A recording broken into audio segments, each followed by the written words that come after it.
निदेशक तत्व भारतीय संविधान का ये अहम हिस्सा है। जैसा कि नाम से जाहिर है, इनका उद्देश्य सरकार को कानून या नीति बनाने के लिए सही दिशा निर्देश देना है। इनका जिक्र संविधान के अनुच्छेद 36 से 51 में है। इन्हें संविधान का हिस्सा बनाने की प्रेरणा आयरलैंड के संविधान से ली गई है।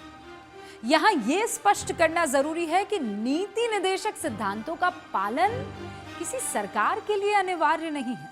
इसीलिए अगर किसी सिद्धांत का पालन ना हो रहा हो तो उसके लिए अदालत का दरवाजा नहीं खटखटाया जा सकता। सरकार जो भी कानून बनाती है, जो भी कदम उठाती है, इन्हीं सिद्धांतों पर चलते हुए अपना कार्य करती है। पर ये जो सिद्धांत है ये नॉन जस्टिसेबल है। इसको अमल में लाने के लिए आप कोर्ट जा नहीं सकते हैं। इन सिद्धांतों का मकसद देश में न्यायपूर्ण और आदर्श समाज की स्थापना में मदद है, लेकिन सरकार परिस्थिति के मुताबिक इनका पालन किए बिना भी कोई कानून बना सकती है।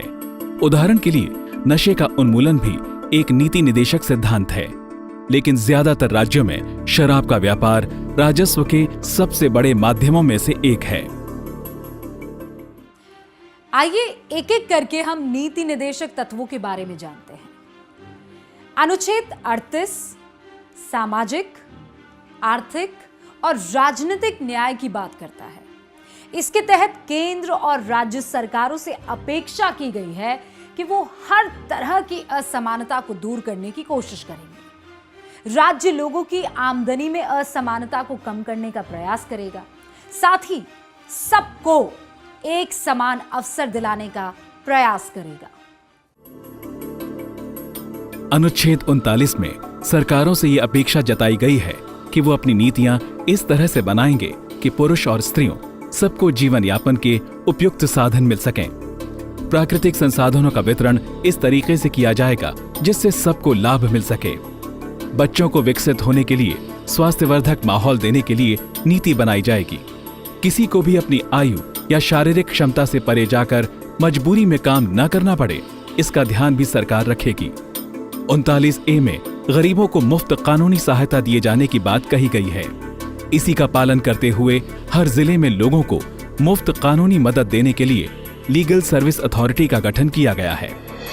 अनुच्छेद 40 में पंचायती राज से जुड़ी संस्थाओं को मजबूत करने की बात कही गई है, जबकि 41 में सरकार का ये फर्ज माना गया है कि वो अपने पास उपलब्ध संसाधनों के जरिए लोगों को रोजगार और शिक्षा उपलब्ध कराने की कोशिश करेगी। बेरोजगार, वृद्ध, शारीरिक रूप से अक्षम या बीमार लोगों को सहायता पहुंचाई जाएगी। अनुच्छेद 42 और 43 में सरकार का दायित्व माना गया है कि वो लोगों को जिंदगी चलाने लायक आमदनी, मानवीय हालात में काम करने की सुविधा जैसी बातें उपलब्ध कराएगी।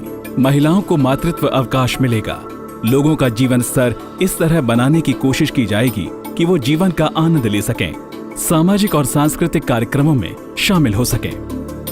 अनुच्छेद 44 में सरकारों से ये अपेक्षा की गई है कि वो पूरे देश में एक समान नागरिक संहिता यानी यूनिफॉर्म सिविल कोड लागू करने की कोशिश करेंगे। सुप्रीम कोर्ट 1994 के SR बोमई फैसले में सरकार से ये कह चुका है कि अब अनुच्छेद 44 के तहत काम करने का समय आ गया है।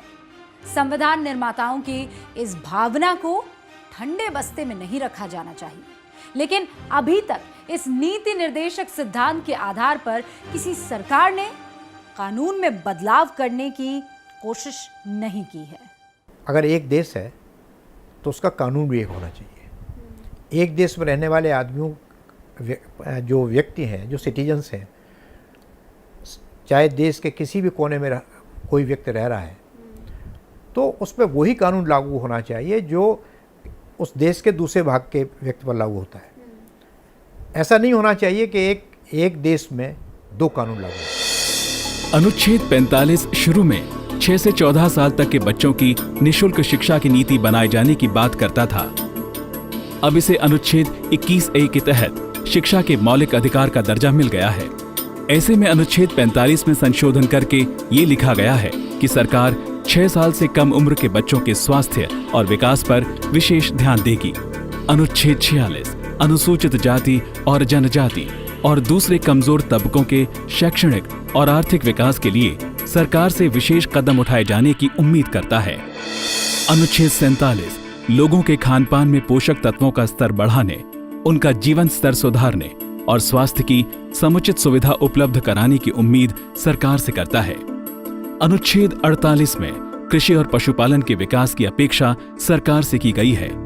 साथ ही गौहत्या पर निषेध करने की उम्मीद सरकार से की गई है। इसी नीति निदेशक सिद्धांत के तहत तमाम राज्यों ने गौहत्या निषेध कानून बना रखे हैं। अनुच्छेद 49 राष्ट्रीय महत्व के स्मारकों की सुरक्षा की उम्मीद सरकार से करता है, जबकि 50 न्यायपालिका को सरकार के दखल से मुक्त रखने की बात कहता है। अनुच्छेद 51 में केंद्र सरकार से उम्मीद की गई है कि वो अंतर्राष्ट्रीय शांति और सुरक्षा को बढ़ावा देने की नीति बनाएगी, राष्ट्रों के बीच सम्मानजनक और न्यायपूर्ण संबंधों को बढ़ावा देगी, अंतर्राष्ट्रीय कानूनों और संधियों का सम्मान करेगी और अंतर्राष्ट्रीय विवादों का बातचीत के जरिए समाधान करने की कोशिश करेगी।